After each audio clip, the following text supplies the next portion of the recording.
وظائف کے لیے وظائف الصالحین آفیشیل کو سبسکرائب کریں۔ وظائف الصالحین آفیشیل۔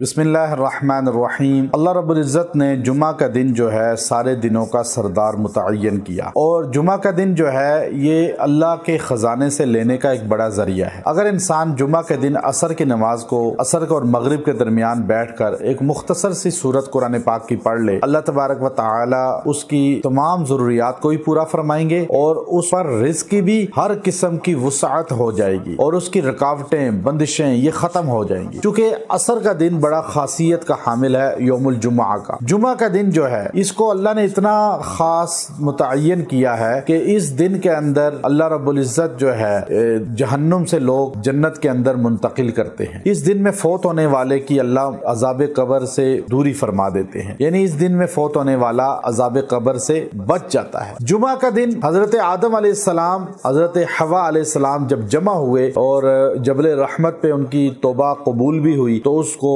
جمعہ کا دن یعنی اس روز کو جمعہ کا دن متعین کیا گیا۔ اسی دن حضرت آدم علیہ السلام کی تخلیق ہوئی، اسی دن جو ہے حضرت نوح علیہ السلام کی کشتی جا کے کنارے لگی، اسی دن جو ہے حضرت موسیٰ علیہ السلام کو اللہ نجات دے کر فرعون کو غرق کیا۔ آپ صلی اللہ علیہ وسلم نے اس دن کو بڑا خاصیت کا حامل قرار دیا، اپنی امت کو جمعہ کی نماز کی تلقین فرمائی، اور آپ علیہ السلام مدینہ تشریف لے کر گئے تو آپ نے جس مسجد کے اندر جمعہ کی پہلی امامت فرمائی اس مسجد کو مسجد جمعہ کہا جاتا ہے۔ جمعہ کا دن عصر کی نماز کے بعد جو انسان سورہ قریش کو 41 مرتبہ پڑھے گا اور اس کے بعد 70 مرتبہ درود شریف پڑھے گا، اللہ تبارک و تعالی اس کی تمام ضروریات کو پورا فرما دیں گے۔ جو انسان جمعہ کے دن عصر کی نماز کے بعد سورہ قریش کو 41 بار پڑھے گا اور درود شریف کوئی بھی درود شریف پڑھ لے مختصر یا جامع، اس کو 81 مرتبہ پڑھ لے گا، اللہ تبارک و تعالی اس کی تمام ضروریات کو پورا فرمائیں گے، حاجات کو پورا فرمائیں گے، رکاوٹیں دور فرمائیں گے۔ عصر اور مغرب کے درمیان سورہ قریش کو پڑھیں اور درود شریف کو پڑھیں اور اپنی حاجت کو پورا کرائیں، آپ کو انشاءاللہ اللہ رب العزت کی مدد نظر آئے گی۔ وآخر دعوانا ان الحمد للہ رب العالمین۔